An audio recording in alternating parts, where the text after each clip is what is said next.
Hello and welcome to Channel Sports on Sunday. I'm Cecilia Omogbe. Ken Ochonago will be joining me from the UK on the show. But he will not be joining me right now because right here in the studio, we'll be opening with baseball. Baseball in Nigeria is a sport that is really not popular. But when you have a group of young kids going all the way to the United States to actually bring glory to the country, you will want to celebrate them. And I have them in the studio because the Babe Ruth League World Series was held in the United States in August, just about a few months. Yeah, in August, that was when it was held. And Nigeria did a fantastic job putting the country on the map. Their director is here with me in the studio, and the two MVPs of the games are also here in the studio. We will talk baseball starting with them. And of course, don't forget the issue concerning the Libya and Nigeria. That is what CAF is doing. CAF will be meeting this week. We'll be looking forward to what they would say in their extraordinary meeting that will take place on Tuesday. Also, the effect of Ahmed Musa, what he's turning the league into, especially with the 7-goal thriller that happened right there at the Rangers' home ground, where Ahmed Musa was in action all through the game, and also responsible for most of the goals that were scored in that game. Yes, right here in the studio, I've got James in the studio. I've also got Adesire Ogunkoya in the studio, and the two MVPs, they are right here with me. It's great to have you, Mr. James. I mean, I was trying to get your surname the right, but what they sent to me is like, okay, yeah, it's good to have you, sir. Thank you very much, the moderator. I'm James Shola Sagunla, the director admin, Baseball Tomorrow Academy. It's good to have you on the show. And of course, the two MVPs, where will I start from? Starting off with Ogunkoya. It's good to have you in the studio. Thank you, ma'am. Yeah, and of course, another MVP. Yes, ma'am. It's good to have you join us. Thank you, ma'am. Okay, so James, I'm going to start off with you. I mean, these Babe Ruth League World Series Championships took place in the United States. That they usually host it every year. And for the first time, a team from Nigeria participated. What was the outcome for Team Nigeria, and how did they represent the country right there in the U.S.? Thank you very much, moderator. It's very delighting that Nigeria was present there. It was a very big glory and opportunity for us. Actually, we cannot oversight the country commissioner in person of Mr. Imonike John Peters, who resides in the United States of America. He's our country commissioner representing Nigeria. And he's the founder of Baseball Tomorrow Academy here in Nigeria, which was chartered 2016. And a lot of programs have taken place. Yeah, but our focus is going to be on what these kids who are right here in the studio, what they did in the U.S. Thank you very much. Yeah. Actually, it was same Baseball Tomorrow Academy that gave birth to Babe Ruth. Okay. So actually, we were given that opportunity to come and showcase our talents in order to remove the kids out of streets, and at least at the same time be able to utilize their talents. And getting there, they performed wonderfully. At least we contested against all these war powers in the baseball and softball in the world, like the United States of America, the New England, the team Japan, and so many others. And it's a very good experience. Okay, good experience. I'll come to you, Adesire. I mean, you were there. I mean, MVP of one of the games. Was it against New England or? Yes, ma'am. Against New England. Yeah, I mean, you were fantastic in this game, and you got that MVP. What was it like? Was it your first time going to the US? Let me start from that. Yes, ma'am. It was your first time. So what was it like playing against the best in the world? Because we know baseball and USA, they're 5 and 6. That's more like their national sports. Well, it felt nice playing against one of the best in the world. At least getting exposed to a competition, to know more about the game and to feel it, so that maybe later in the future you can join the league Later in the future, I love that. In the future, do you want to take this sport professionally? Because, you know, in Nigeria, football, basketball, track and field are the most popular sports. But baseball is growing now. I mean, we're seeing the effect of that baseball. But what gave you, I mean, why do you want to, you know, take it as a professional career if you want to go in that line? I would love to take a professional career because, well, baseball is a game now that I am passionate about it. That is my area of concentration when it comes to sports, and it's very nice to play. Interesting, very nice to play. So how did you come about playing baseball? Who introduced it to you? Well, I was introduced to it when I was in SSS1. Okay. On the assembly, our baseball coach, yes, our principal introduced us to it. Okay. So then we do baseball training every Wednesday morning. Okay. In our school, CMS Grammar School. Interesting, CMS Grammar School. Interesting. That's a government school, right? No, okay. It's a private school, CMS Grammar School. Okay, that's interesting. And then you pick it up from there. What class are you now? You said for SS1. What class are you now? SS3. SS3. That's 2 years ago. Okay, so I'll come to you, Jedida Adetola, another MVP. What game did you get your MVP against? I played against USA. USA, yes. Okay, I saw that game and it was fantastic. Now, for you, I mean, how did you get into, how did you get into baseball?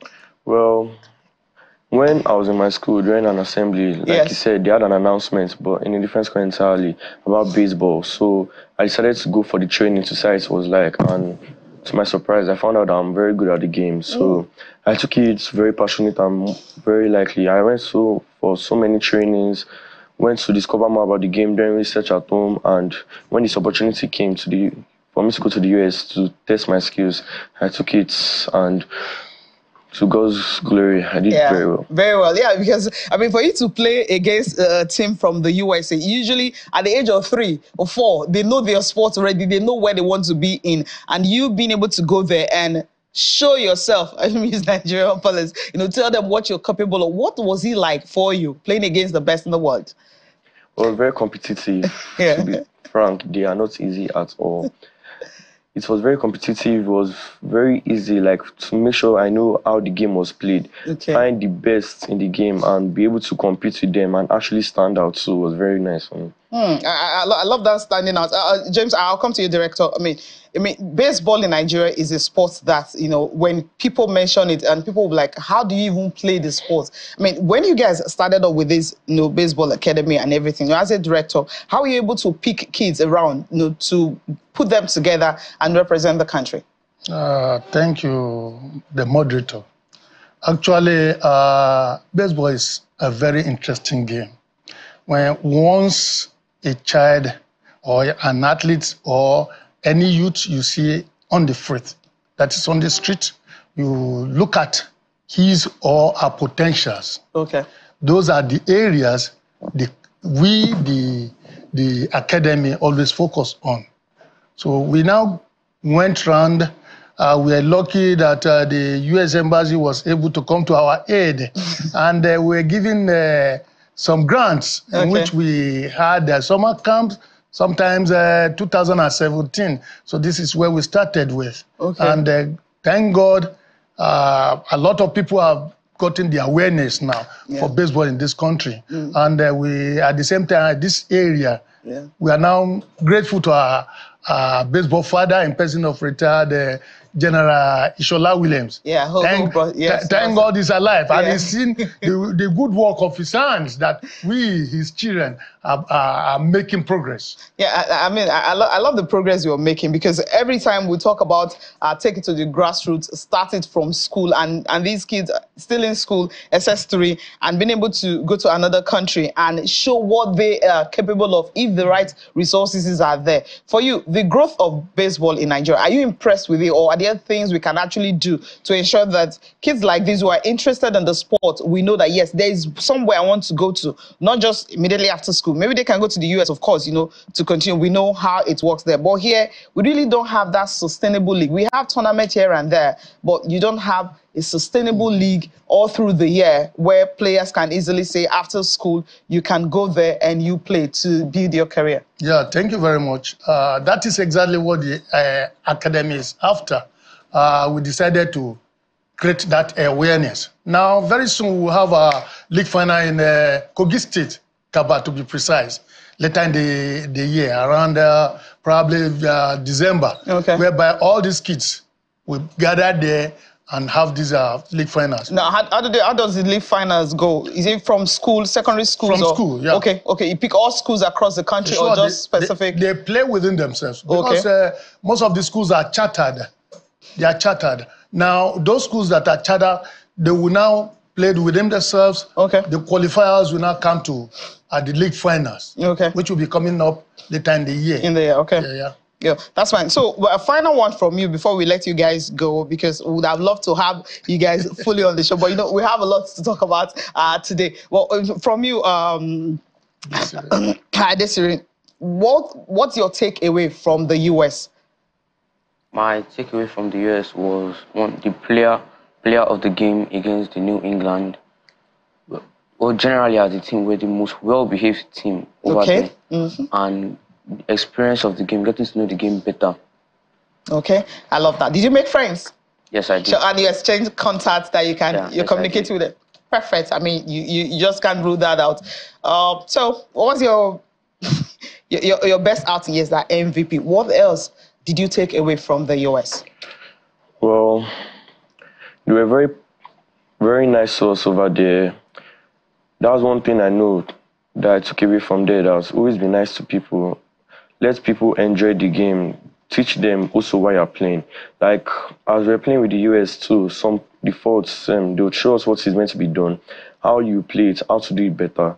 So that was also took away from the US. I love that coming from you. I mean, how to take it forward and better. Well, final word from you, James. I mean, we've talked about the growth. I mean, how it all started and where you guys are now. Are they going for the one for next year, or what next for these kids? Thank you, the moderator. Actually, we have started the preparation already. That is why the issue of playing our final league in Kaba, Kogi State, will come up around December, first week of December. And that is where we are going to pick up our players that will be groomed and prepare towards next year World Series. And at this end, we are appealing to many Nigerians to come to our aid, to assist us. And support. To support us. And at the same time, we'll say, once again, we are grateful to the American Embassy because they have always been there for us. They've been supporting us. So we say thank you, more blessing to them. And once again, we will say for the best picture for the game of Team Nigeria against New England. We are grateful to him. That is Master Desiree. And the best batter during that match in person of Mr. Jeda. So we are grateful to you. And we say more grace to the able. And to this channel management, we say God bless you for promoting the game of baseball. At this point in time, we would like to give you a little presentation. That's a funny one. Yeah, on behalf of I think that's a funny one. Yes. Just pass thank you very much. On behalf of my CEO in person of Mr. Okay, we love this. So keep it. Thank you so much. Thank you so much, sir, for this. We really appreciate, we appreciate you for this. This is a surprise one, coming to us at Channels Television. We will always promote grassroots sports. That's what we do, and that's what we're known for. Remember the Channels Kids Cup, right? Yes, that's a football, but this right here is a baseball. Thank you guys for coming on the studio. Thank you very much. We are grateful. All right. We'll take a time out. When we come back, of course, we'll be discussing the way forward for Nigeria, especially concerning the game between Libya and Nigeria, the second leg. What will happen when CAF meets to decide on what will happen? Will all 3 points be awarded to Nigeria, or maybe a replay, neutral venue, whatever it is? We'll be talking about this because Director of Communication, Nigeria Football Federation, will be joining us. And of course, our regular guest in the studio will be joining us.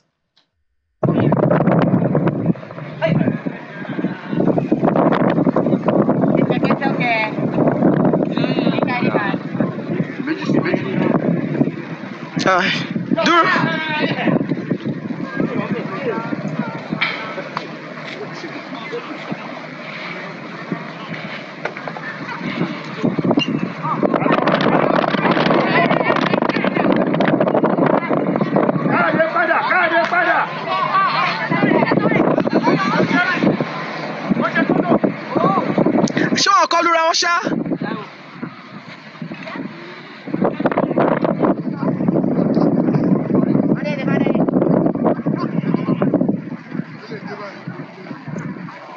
Sure, okay.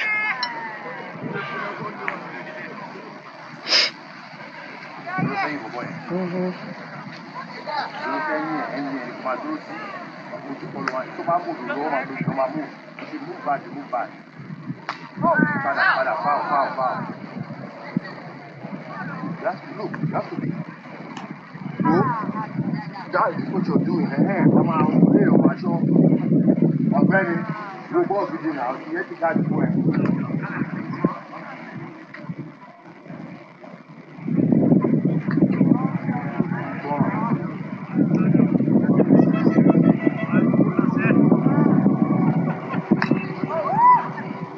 What's the jade?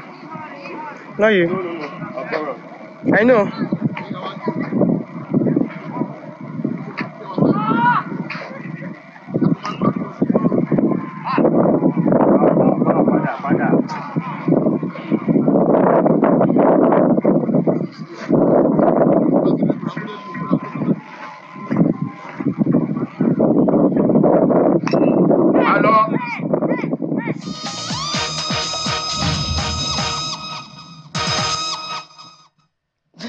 Welcome back from that short break. Yes, they are here in the studio. Yeah, they know themselves. Hi, guys. Yeah.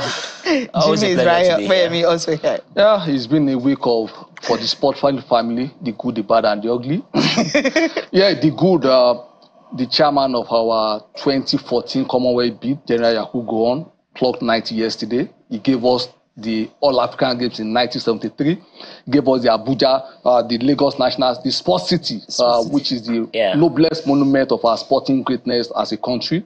The bad goalkeeper of the 60s, 70s, 80s, Peter Fregene, we lost him at 77, and the ugly, the Libyan treatment. Okay. Jimmy. I mean, it's what a way to start. We just say Peter Fregene, usually called, popularly called Akpo, should rest in peace. He's someone that Segun Odegbami really tried rallying support for. And when you consider those that had gone, the labors of the past and all that, we just have to say, as much as possible, there should be a properly set up welfare scheme that takes care of, active and also retired athletes. Is very, very important. And to the Libya-Nigeria football fiasco, I mean, it's something that we never saw coming. Maybe we had, some inkling it could happen, but we didn't know it could get to that extent. We've seen quite a number of incidents like that in times past, especially at club level. Football, but we didn't know that at that level, international, an international game of that magnitude, you have that kind of stuff. But most importantly, what we see here is communication, being a major problem. Also, the issue of diplomatic reciprocity not being honored, because you imagine that at this point in time, where everybody is seeking for peace, you cannot seek peace, where you are having this sort of quagmire, where you are not being, communicating rightly with your guests, when you are not. But there's a lot of blame game to go around if you want to look at it critically. But it's unfair what our players had to go through. I mean, you imagine that they had to go through that spate of time, the trauma they went through. Yeah. And for a nation, I think, as Big Brother, also, we ought to be concerned about whether, revenge, is a thing for us or not. I think it's an issue, really, because we have to really be careful. We have to be careful as a people and also as a footballing nation. Okay. All right, I think we'll end, and that's what we're actually starting up with now. Ken Ochonogo is joining me from Chatham in the United Kingdom. I mean, he's I don't live, or I mean, he's in the UK, and that's why I'm here. He's supposed to be here, but he's not here. He's joining via Zoom in the UK. Ken, it's been a wonderful week of football, of sports generally. Should I say thank you? No, I won't say thank you. You're here, so go ahead. Good afternoon. Good afternoon, Stacey. Good afternoon, everybody in the house. I just saw the guys for the baseball, and you will still learn how to play baseball, though. At least they presented one to us in the house. Babe Ruth, that was the goat of baseball. Is the greatest of them all. He played for 22 seasons. I think from 1914 to 1935, and then he won the series 7 times. 7 times he won it. It's like winning Champions League 7 times or winning World Cup 7 times. So he tell you how good Babe Ruth was. And then he is black. He's Black American, and that is one of those things. So other things I'm talking about here is great. You talk about the Musa effect. What is doing there? Our league, the MPFL. You don't expect when you see players, teams going away, going to beat defending champions, go and beat them in their backyard. They have to come back from 0-4 to 3-4. With Musa, not just come. So basically, those things are what we are celebrating. The Libya-Nigerian fiasco, like you said, I think Dr. Ademola Olajire, the latest doctor in town, is in the house. We can connect with him so that we get the background of what really transpired, and then what happened over there and what we should be looking forward to.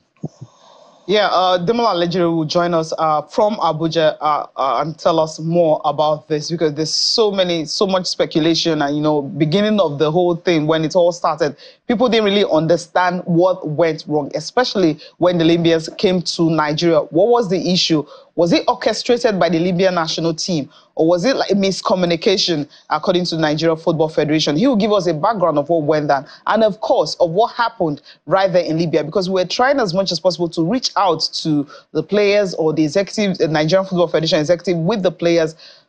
No network, yes, they didn't have internet, because it was a good Nigerian Samaritan who had to bring a Wi-Fi to the airport that all the players connected. If you see the video of the players are struggling to actually connect to one Wi-Fi, it was a funny video. I mean, all the players, this is the goalkeeper holding it up high for everyone to connect so that they can have access to the whole world. And this is a national team, and this happened in Libya. This is not what you want to see for a national team. So we're trying as much as possible to reach them. We couldn't get the full information until when they arrived in Kano and later in Abuja, before everybody understood, oh, this is what actually happened. We didn't know it was that serious. Some people felt, was it hostage? Was it kidnapping? Was it some way we're referring to an act of terrorism? There was a whole lot, going around, but because we didn't have the full information, because information was hard to get. So the captain now managed to connect to Wi-Fi at the beginning, via a security man who gave him,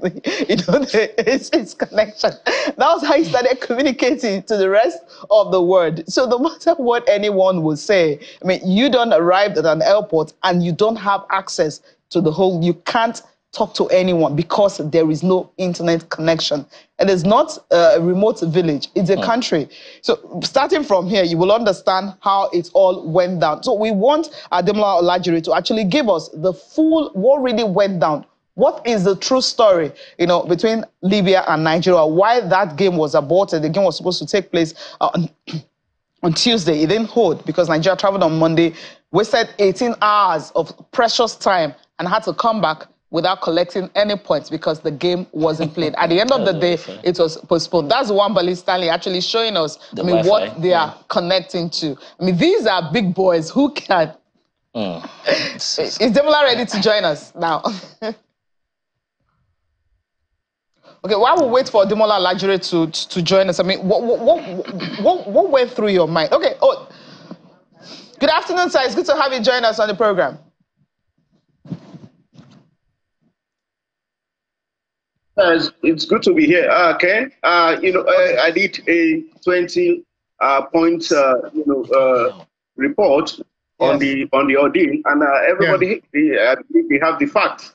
Right from when we left Uyo, landed in Kano, and our aircraft was diverted from Benghazi. Was scheduled to land in Benghazi. We had all the right papers, all the landing permits, and completed all the formalities right from Nigeria. So we were diverted, to a disused facility in one city called Labrock.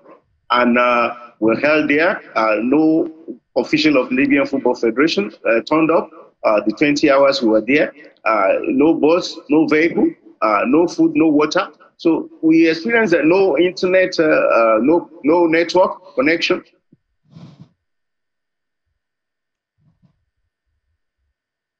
So we saw a lot of players here because this is not international football at all. It's football sport generally is meant to unite, to foster unity and close collaboration between peoples and nations who were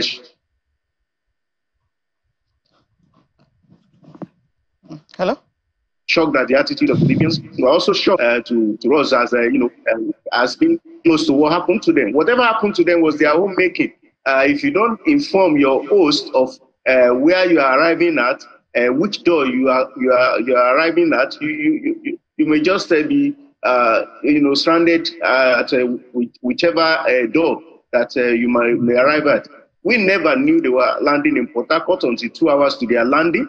They gave us the impression they were landing in Uyo. They had been to Uyo before in 2018 when we played the 2019 AFCON qualifying match with them in Uyo, and they landed in Uyo. So if you are landing in Port Harcourt, you should have informed the NFF. You never did until 2 hours to landing. We had all resources in place to welcome you in Uyo.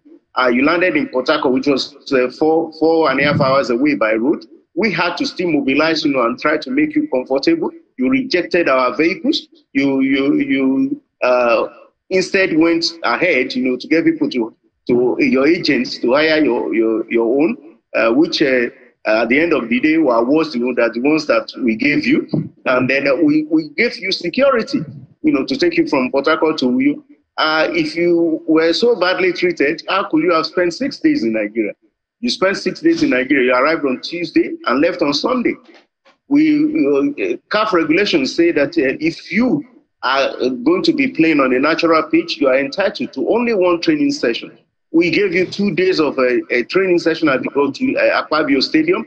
And the day after the match, because you're still in Nigeria and you requested, we were not obliged, but we decided to give you that, hospitality to provide trainings facility for you the day after the match, and we ensured got you a permit to take off from Uyo to Benghazi that you were going. It's a shame really what the Libyans did, because they are trying to rationalize something happened at Benghazi airport. I can tell you that apart from their own team that was just an hour behind us in the air that landed in the same Benghazi, the Ghana delegation landed in Benghazi. The Sudan delegation, landed in Benghazi because both teams were playing at the same venue where we were going to play the Libyans, and on the same day. So it's a shame what they did. It's irresponsible. It has no place in international football or sport, and it should be met with the stiffest sanctions. Yeah, talking about sanctions now, because you've been able to put everything into perspective, especially for those who've been doubting what actually transpired in Nigeria here. Some people actually blaming Nigerian Football Federation that they did it first, they didn't give time, they didn't attend to Libyans on time. From what you said, it shows that maybe it was orchestrated by them, or they were waiting for something to happen that they can actually fall back on and say, this is what happened. Did the NFF reach out to Libya before they traveled out of Libya to come to Nigeria and ask them where they will be landing? Because that seems to be where the whole miscommunication came from. It's not possible that the NFF will not reach out to a host federation, whenever we're traveling. It's something we've been doing for a long time. We have a very experienced protocol officer in Mr. Emmanuel Ayonpumi, who has been there, for at least 2-3 decades, and he's been doing this work, excellently. Myself, several times, been told, to put together letters to host federations or host FAs, and then we do that regularly. We reached out to the Libyans. The General Secretary, Dr. Mohamed Sanusi, still has on his phone voice notes, text messages with the Secretary General of the Libyan Football Federation, Mr. Nasir, and there are a number of times he has these voice notes have been played even in the media. We reached out to them. We told them that we're coming on that particular day on Sunday, and we were shocked, when we landed and were talking to this man, and he kept, changing time. He would say, the buses will come in 10 minutes. Later, it became 2 hours. Later, it became 3 hours. Afterwards, his phone was no longer connected. Also, it's really something that was premeditated. It's the cruelty of the highest order. It's wickedness, and this, as I keep saying, this has no place in international court. Yeah, the question I was trying to ask you was if NFF actually asked the Libyans which airport they will be landing in Nigeria. I mean, if it was, did you guys reach out to them and ask them, and then they didn't give you guys the information? I told you we had landing permit for Benghazi. That was landing permit. No, I'm talking about Libya coming. No, I'm talking about Libya coming to Nigeria, not Nigeria going to Libya. I'm talking about Libya coming to Nigeria. Yes. Yeah. Very good.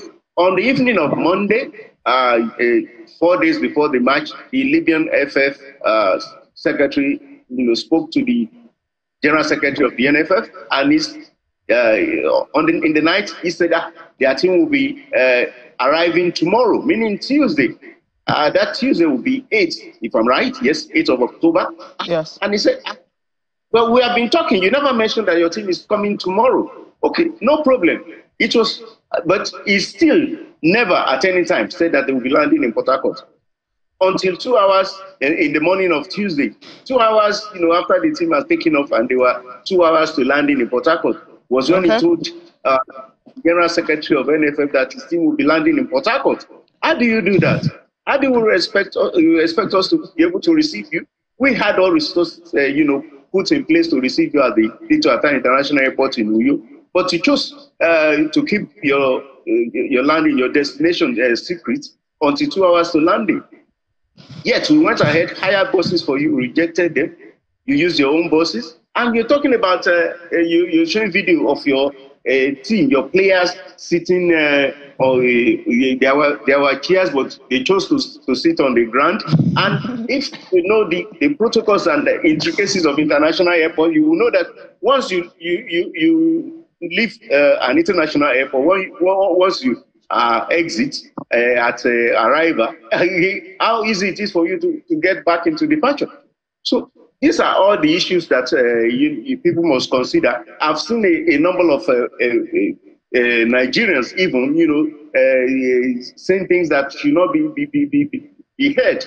I don't understand, but we know some of them, they benefit from North Africa, and it's a shame that they will, rather petition patriotism, on the author of economic benefits. Let me ask him. Okay, all right.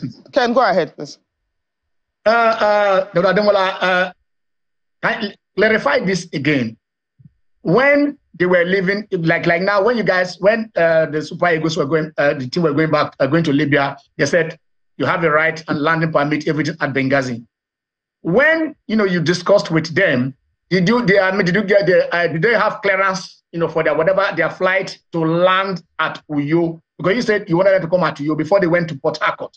Where that miscommunication? Where was it? Was it explicitly stated to them that we are at Uyo, we'll give you permission to land at Uyo, your aircraft and whatever, before they now did a detour to Port Harcourt? Can you clarify that a little bit more? Because that is where this tit for tat thing, for those who not understand exactly what happened, and basically this is where we want to know exactly what transpired. Thank you very much, Mr. Ken. Yeah. The truth is the Libyan FF never told us that we were landing in Port Harcourt. So even the General Secretary, if you listen to one of the voice notes, the General Secretary of the Libyan FF was, begging the General Secretary of the NFF, please, since your team is not going to be training at this period in around noon or thereabout, can you allow your Marco Polo bus to go and pick the team at the airport and return them to take our delegation to the hotel and then return the bus to your team? he probably was thinking, I don't know what information he had. He probably thought that he still was landing in New York.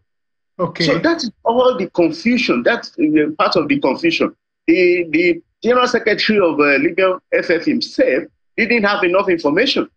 And at the end of the day, when they arrived in Port Harcourt, we moved mountains to ensure that they could move, do a local run with the chartered aircraft. We got them permit to fly from Port Harcourt to New York. But apparently, because they didn't want to pay extra charges, from the charter company, they opted to move by road. When the South African delegation came and landed in Port Harcourt, we got the same permit. They flew from Port Harcourt to Uyo, which is much easier. Everybody knows the state of roads, in the whole of Africa, so to say. So we got you permit to land to fly from Port Harcourt to Uyo. You refused. You opted for road trip. So whatever troubles they had, definitely are not on us. Okay. The hotel they stayed in New York, was it a 2-star or a 5-star hotel? I'm sure, Mr. Ken, that you are aware of the status of Ibom Icon Hotels and Resorts, which used to be Ibom Meridian. The name used to be Ibom Meridian. Ibom Icon Hotels and Resorts is one of the biggest hotels in Nigeria by any standard. Okay. Now let's move forward. CAF is deciding. CAF is saying, they want to. The committee is looking at how the host acted, and if by their action is there any clause that said we could boycott the game? How do you see this? There are some things definitely that are not cannot be captured, in any statutes, any rule, any regulations. This is a case of force majeure. Definitely, there's no way you can keep me at an airport. We were held hostage, Mr. Ken. Held hostage. That is somebody, my friend today called it, illegal detention, because we were not allowed, to step out of that very small facility, which had only one exit point. We were not allowed to go anywhere. We were not allowed to even access the buses that we hired. We were not allowed to, to look for food and water. And then our aircraft crew, went out to try and secure accommodation. They said they will only give the Tunisian, the captain, pilot, accommodation, but they have been all instructed from above that no Nigerian should be given accommodation. So we even tried to get accommodation in somewhere close to Labrock, but this is the information we got. We couldn't go anywhere, and we were held. Their security men shouting and misbehaving and misconducting themselves. So that is a hostage situation. Were you held at gunpoint? Those security men, do they have guns with them, or just baton like policemen, or they were carrying guns? Security operatives definitely will have guns with them. Security operatives will normally have guns with them. So what I'm saying, it's not like they are pointing guns at you, but they are not, allowing you to leave the place. They are not allowing you to access your vehicles outside. They are now allowing you to go out and look for food and water. There is no internet connection. There is no network for your mobile phones. What else do you call a hostage situation, brother? Yeah, I think we need to go on a very short break. When we come back, of course, we'll ask him more. What will CAF do? Because we know they are meeting this week. Will they decide on the outcome of that game between Nigeria and Libya? Or maybe they'll have to wait for the disciplinary committee to finish their findings before they can make comments on that. Stay with us. Yeah, welcome back. Demola, I mean, you're still with us. I mean, we understood everything that you've explained, and Nigerians, of course, were not really happy with that incident. And the way forward now, everyone wants to see what CAF would do. And there are many questions begging for answers, knowing that Libya is a country that have two governments. I mean, you have one in Benghazi, one in Tripoli, and then there are also issues that we don't even have bilateral relations with one of the Eastern governments also. I mean, why would CAF allow a country that doesn't have a sovereign government to even host matches? And number two, there's going to be the 46th extraordinary meeting by executive committee by CAF on Tuesday, and of course before that they'll be having executive meeting on Monday. Do you think this Nigeria-Libya game is part of what they will be discussing during that meeting? I am not a member of the CAF executive committee or any of their panels, but I understand that the two countries were given till today to submit their positions, their various positions, and we have done that. And the matter we were also informed will be taken to the disciplinary committee of CAF. I don't think the disciplinary committee of CAF is meeting tomorrow or Tuesday. So I doubt if this matter will be treated, at the either the executive committee level or the General Assembly. So we believe that sometime during the week this matter will be, visited by the relevant CAF committee, and we are going to be having the feedback. We believe that, yes, this week we're going to definitely, have some information from CAF on what their position is. Just as you said, I'm also wondering why a country, with two governments, be allowed to host international football matches. At the very least, which government will you be talking to? The UN recognized administration is in Tripoli, but you are having matches in Benghazi, which is controlled, by a different force, a different regime. So I really don't know. We were hoping that our match with Libya will be played in Tripoli because the last home game, that's against Rwanda on day one of the series, was played in Tripoli. So that is on CAF anyway, but for us, we are expecting, a very positive, and a reasonable decision from CAF. Okay, a final one from me before Ken will chip in. Have we received the litigation from Libya? Because that's what they said. Yeah, we received, what they sent to CAF, and CAF, of course, also sent what we sent to CAF, to the Libya Football Federation, and we have responded, and as well submitted, our own petition. Okay, Ken, you have more questions for Olajire before we let him go? Well, I think he has cleared the ground, on what happened here and what happened there, and like we say, the next thing is let us see if CAF will decide.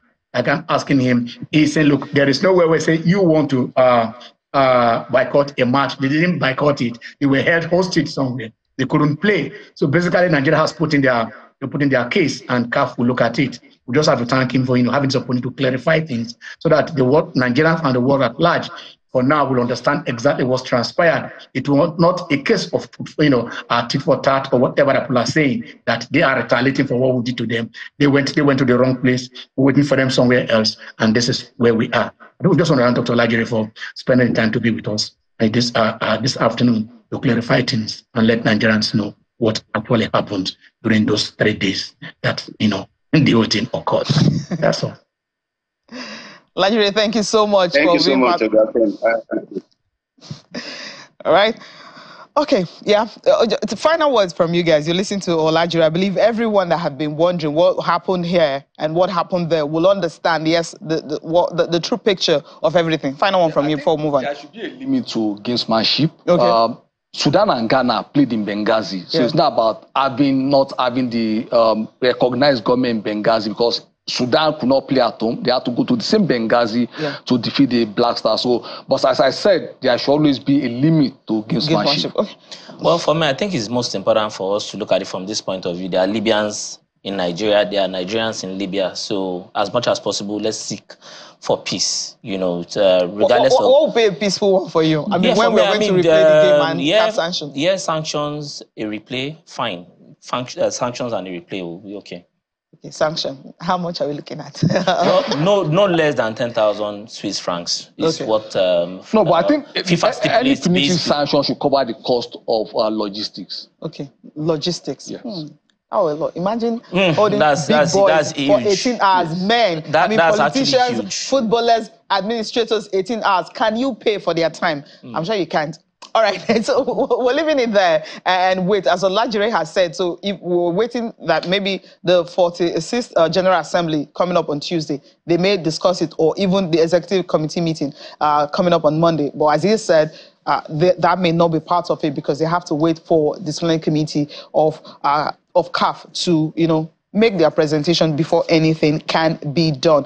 All right, a quick one. Ahmed Musa, yes, everyone has been talking about the former Super Eagles captain, and there are even indications that, okay, can he just lead the team to the African Nations Championship? That is CHAN coming up next year, since he, right now, is based in Africa, because players who play CHAN are those that are based, you know, playing in their domestic league and those based in Africa. Ahmed Musa Ifet, everyone has been talking about it, especially that midweek game against Rangers, where at first half, they were already 4 goals up.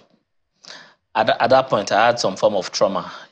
Rangers International, I mean, going for 4 goals down, Ilechukwu not on the bench at that point in time, rallying the troops to a 4-3 loss. Something, maybe that script, I don't know whoever wrote that script, I mean, it's something very commendable. But Ahmed Musa has shown that he's very fit. Even when he had not been playing competitive games, he was a very hard trainer, very hardworking. And the reason why a lot of people are endeared to him is because he's a charitable fellow, a charismatic leader. And, you know, you just look at the way he scored those goals, beautifully taken, waxing through the defenders, making assist upon assist, getting a penalty. I mean, it's something that we really should be happy about, especially because of what he does to the MPFL. Look at what Rabi Ali, we've talked about what Rabi Ali has been able to do in his 40s. Shehu Abdullahi also going back to Kano Pillars. Now you have Ahmed Musa. Last week I was saying something to you off here that it was still actually being looked for in certain places, in Iraq, in Thailand, Iran, especially in the Asian leagues. They still love Ahmed Musa, but he decided to stay back. And that's some patriotism, that's some dedication to the cause. And, you know, when we talk about ambassadors, these are the real ambassadors. And it was so good to see himself, Rabi Ali and Shehu Abdullahi go meet Okala Emmanuel, the legend. You know, pictures taken, very lovely to see. And this is exactly what we love about the MPFL. Yeah, what we love about MPFL, I mean, this game is a standard anywhere. I'm talking about the CHAN Eagles. He has every right to be part of that team because it's actually for home-based players in your domestic league. But looking at it, the CHAN team is actually to discover the next generation, the future. Are you sure that's what CHAN is about? It's for those that can't get into national team. Yes. That's what it's like. Because no, it's not future generation. I will argue this with you because in Africa, apart from the North, most players in the league can't even get into their national team. It is for established. Abu Trika, where was Abu Trika playing? No. There are 2 different scenarios. It's not a developmental. No. Okay. It is a developmental. You know what? We'll bring it. I don't agree. We'll bring it next time. A Nigerian player in the Ghanaian league. I don't agree. It's not developmental. No, it's developmental. We'll come back. You know what? We'll come back next week. We have to go. We have to go. I think it's an opportunity for those who are playing here who can't get into the national team to actually. I agree. That's why we're having the likes of Rabi Ali. That tournament. That's what they've decided. CAF decided to carve that for them. Ken, we have to go. I'm not sure you can drop your pen, right?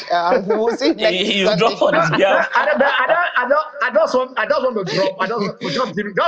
Just give me 60 seconds or 30. No. You have 10 seconds. 10.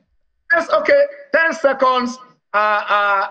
Ghana won the AFCON in 78, Nigeria 1980, Libya hosted in 1982. Libya sponsored Ghana and Libya to that championship.